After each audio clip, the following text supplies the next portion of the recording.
ನಮಸ್ಕಾರ ಸ್ನೇಹಿತ್ರೆ, ನಾನು ನಿಮ್ಮ ಜಾನ್ವಿ. ಮತ್ತೊಂದು ಕಥೆಗೆ ಸ್ವಾಗತ. ಹೇಗಿದ್ದೀರಾ ಎಲ್ರೂ? ಚೆನ್ನಾಗಿದ್ದೀರಾ? ವಾಹ್, ಸೂಪರ್! ಇವತ್ತು ಮದುವೆಯಾಗಿ ವರ್ಷಗಳೇ ಕಳೆದ್ರೂ ಮಕ್ಕಳಾಗದೇ ಇದ್ದ ಬೇಜಾರು, ಮನೆಯಲ್ಲಿ ಅತ್ತೆಯ ನಿತ್ಯ ಬೈಗುಳುಗಳು, ಜಗಳಗಳು, ಡಾಕ್ಟರ್ಗಳೆಲ್ಲ ಏನೂ ಮಾಡ್ಲಿಲ್ಲ.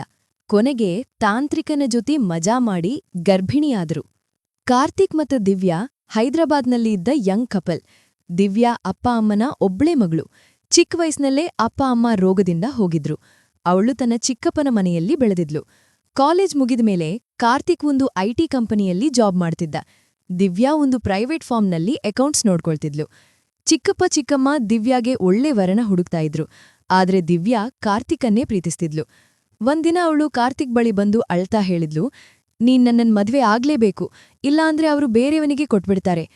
ಕಾರ್ತಿಕ್ ಅವಳ ಪ್ರೀತಿಗೆ ಮಣಿದು ಮನೆಯಲ್ಲಿ ಹೇಳ್ದ, ನಾನು ದಿವ್ಯಾಳನ್ನೇ ಮದುವೆ ಆಗ್ತೀನಿ. ಆದ್ರೆ ಮನೆಯವರು ಒಪ್ಲಿಲ್ಲ. ಆ ಹುಡುಗಿಗೆ ತಂದೆ ತಾಯಿ ಯಾರೂ ಇಲ್ಲ, ದಕ್ಷಿಣೆಯೂ ಸಿಗಲ್ಲ ಅಂತ. ಕಾರ್ತಿಕ್ ಯಾರ ಮಾತು ಕೇಳದೆ ಇಬ್ರೂ ದೇವಸ್ಥಾನದಲ್ಲಿ ಮದುವೆಯಾಗಿ ರಿಜಿಸ್ಟರ್ ಮಾಡ್ಸಿ ಮನೆಗ್ ಬಂದ್ರು. ಮೊದಲು ಮನೆಯವರು ತುಂಬಾ ಸಿಟ್ಟಾದ್ರು, ಆದ್ರೆ ಮಗ ಮನೆ ಬಿಟ್ಟು ಹೋಗ್ತಾನೆ ಅಂತ ಭಯದಿಂದ ಮನಸ್ಸು ಬದಲಾಯಿಸಿ ಒಪ್ಕೊಂಡ್ರು. ದಿವ್ಯಾ ಬೆಳಗ್ಗೆ ಎದ್ದು ಮನೆಯ ಎಲ್ಲಾ ಕೆಲ್ಸ ಮುಗಿಸಿ ಕೆಲ್ಸಕ್ಕೆ ಹೋಗ್ತಿದ್ಲು. ಚಿಕ್ಕಪ್ಪನ ಮನೆಯಲ್ಲಿ ಇದಕ್ಕಿಂತ ಹೆಚ್ಚು ಕಷ್ಟಪಟ್ಟಿದ್ಲು. ಹಾಗಾಗಿ ಇಲ್ಲಿ ಏನೂ ಕಷ್ಟ ಅನ್ಸಿಲ್ಲ. ಕಾರ್ತಿಕ್ ಕೂಡ ಅವಳನ್ನ ತುಂಬಾ ಪ್ರೀತಿಯಿಂದ ನೋಡ್ಕೊಳ್ತಿದ್ದ. ರಾತ್ರಿ ಇಬ್ರೂ ಒಟ್ಟಿಗೆ ಮಲಗ್ದಾಗ ಚೆನ್ನಾಗಿ ಆತ್ಮೀಯತೆಯಿಂದ ಇದ್ರು. ಮದುವೆಯಾಗಿ 3 ವರ್ಷ ಕಳೆದ್ರೂ ದಿವ್ಯಾ ಗರ್ಭಿಣಿಯಾಗಿರ್ಲಿಲ್ಲ. ಇದರಿಂದ ಮನೆಯಲ್ಲಿ ನೆಮ್ಮದಿಯೇ ಇಲ್ಲದಂತಾಯ್ತು. ಅತ್ತೆ ಬೆಳಗ್ಗೆ ಎದ್ದು ಕೂಡ್ಲೇ ಶುರು ಮಾಡ್ತಿದ್ಲು, ನನ್ ಮಗನಿಗೆ ಎಷ್ಟೋ ಒಳ್ಳೆ ಹುಡುಗಿಯರಿದ್ರು, ಆದ್ರೆ ನೀನೀ ಮೂದ್ಲಮ್ಮನ್ ಮಾತ್ ಕೇಳ್ದೆ ಇವಳನ್ ಮದುವೆ ಆಗ್ಬಂದೆ. ಈಗ 3 ವರ್ಷ ಆಯ್ತು, ಮಕ್ಕಳೇ ಆಗ್ತಿಲ್ಲ ಅಂತ ದಿನಾ ಗೊಣಗ್ತಾ ಬೈತಾ ಇದ್ರು. ಮನೆಯಲ್ಲಿ ದಿನದಿಂದ ದಿನಕ್ಕೆ ಜಗಳವೇ ಜಗಳ. ಕಾರ್ತಿಕ್ ಕೂಡ ತಾನ್ ಏನ್ ಮಾಡೋದು ಅಂತ ಗೊತ್ತಾಗದೆ ಬೇಜಾರಾಗ್ತಿದ್ದ. ಒಂದಿನ ಸಂಜೆ ಅವನು ತನ್ನ ಆತ್ಮೀಯ ಗೆಳೆಯ ರಾಜೇಶ್ ಜೊತೆ ಬಾರ್ನಲ್ ಕೂತು ಕುಡಿತಾ ಇದ್ದ. ರಾಜೇಶ್ ಕೇಳ್ದ, ಏನಯ್ಯ, ಯಾಕಿಷ್ಟು ಟೆನ್ಷನಲ್ಲಿದ್ಯಾ? ಕಾರ್ತಿಕ್ ಎಲ್ಲಾ ವಿಷಯ ಹೇಳಿ, ಅಮ್ಮ ದಿನಾ ಬೈತಾಳೆ, ಮಕ್ಕಳಾಗ್ತಾ ಇಲ್ಲ ಅಂತ. ನನ್ಗಂತೂ ಏನ್ ಮಾಡೋದು ಅಂತ ಗೊತ್ತಾಗ್ತಾ ಇಲ್ಲ ಕಣೋ ಅಂತ ಬೇಜಾರ್ ಮಾಡ್ಕೊಂಡ. ರಾಜೇಶ್ ಯೋಚ್ಸಿ ಹೇಳ್ದ, ಅಯ್ಯೋ, ನೀನ್ ಬೇಜಾರಾಗ್ಬೇಡ. ನನ್ ದೂರದ ಸೋದರ ಮಾವ ಒಬ್ನಿದಾನೆ, ವಿಶ್ವಾಸ್. ಅವನಿಗೆ ಒಂದು ಖಾಸ್ ತಾಂತ್ರಿಕ ವಿದ್ಯೆ ಗೊತ್ತು. ಹಲವಾರು ಜನಕ್ಕೆ ಮಕ್ಕಳಾಗದೇ ಇದ್ದವರಿಗೆ ಅವನು ಸ್ಪೆಷಲ್ ಪೂಜೆ ತಂತ್ರ ಮಾಡಿ ಮಗುವನ್ನ ಕೊಟ್ಟಿದ್ದಾನೆ. ನನ್ನ ಅಕ್ಕ ಕೂಡ 3 ವರ್ಷ ಕಾಯ್ದು ಏನೂ ಆಗ್ಲಿಲ್ಲ. ಅವನ್ಹತ್ರ ಹೋದ್ಮೇಲೆ ಒಂದೇ ವರ್ಷದೊಳಗೆ ಒಂದು ಚೆಲುವ ಮಗು ಬಂತು. ನೀವಿಬ್ರೂ ಒಂದ್ಸಾರಿ ಅವನ್ಹತ್ರ ಹೋಗ್ನೋಡಿ. ಕಾರ್ತಿಕ್ ಮೊದ್ಲು ನಂಬ್ಲಿಲ್ಲ, ಆದ್ರೆ ಎಲ್ಲಾ ಟ್ರೈ ಮಾಡಿ ನೋಡಿದೀನಿ, ಇದೊಂದು ಕೊನೆಯ ಪ್ರಯತ್ನ ಮಾಡ್ಬಿಡೋಣ ಅಂತ ಒಪ್ಕೊಂಡ. ಮನೆಗ್ ಬಂದು ದಿವ್ಯಾಳ ಬಳಿ ಹೇಳ್ದ. ದಿವ್ಯಾ ಅಳ್ತಾ, ಯಾವುದೇ ಆಗ್ಲಿ ನನಗ್ ಮಗು ಬೇಕು ಅಂತ ಒಪ್ಪಿದ್ಲು. ಇಬ್ರೂ ರಾಜೇಶ್ ಕೊಟ್ಟ ಅಡ್ರೆಸ್ಗೆ ಹೋದ್ರು. ಒಂದು ಚಿಕ್ಕ ಊರಿನ ಹೊರಗೆ ಸಣ್ಣ ಮನೆ. ವಿಶ್ವಾಸ್ ಅವರನ್ನ ಆತ್ಮೀಯವಾಗಿ ಕರೆದು ಕೂಡ್ಸಿದ. ಸಮಸ್ಯೆ ಕೇಳಿ ನಗ್ತಾ ಹೇಳ್ದ, ಚಿಂತೆ ಬೇಡಿ, ನಿಮ್ಗೆ ಖಂಡಿತ ಮಗು ಆಗುತ್ತೆ. ಆದ್ರೆ ನಾನ್ ಮಾಡೋ ಪೂಜೆ ಸ್ವಲ್ಪ ಖಾಸ್ ರೀತಿದು. ಹೆಂಗಸು ಒಬ್ಳೇ ಬರ್ಬೇಕು, ಗಂಡ ಹೊರಗೆ ಕಾಯ್ಬೇಕು.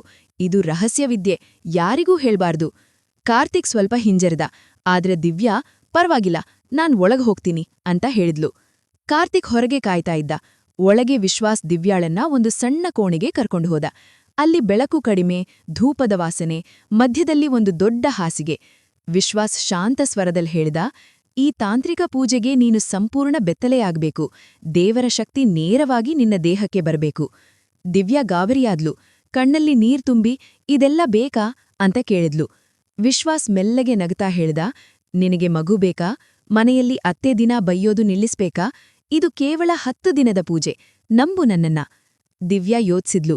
ಮನೆಯಲ್ಲಿ ದಿನ ಆಗೋ ಜಗಳ, ಅತ್ತೆಯ ಬೈಗುಳು, ಕಾರ್ತಿಕ್ನ ಬೇಜಾರು. ಕೊನೆಗೆ ತಲೆ ತೆಗ್ಗಿಸಿ ತಾನೇ ನಿಧಾನವಾಗಿ ಸೀರೆ ತೆಗೆದ್ಲು, ಬ್ಲೌಸ್ ತೆಗೆದ್ಲು, ಎಲ್ಲಾ ಬಟ್ಟೆ ತೆಗೆದು ಸಂಪೂರ್ಣ ಬೆತ್ತಲೆಯಾದ್ಲು. ಮೈ ಕಪ್ಪಗೆ ಕೆಂಪಗಾಯ್ತು, ಆದ್ರೆ ಕಣ್ಣು ಮುಚ್ಕೊಂಡು ಹಾಸಿಗೆ ಮೇಲೆ ಮಲಗ್ಬಿಡ್ಲು.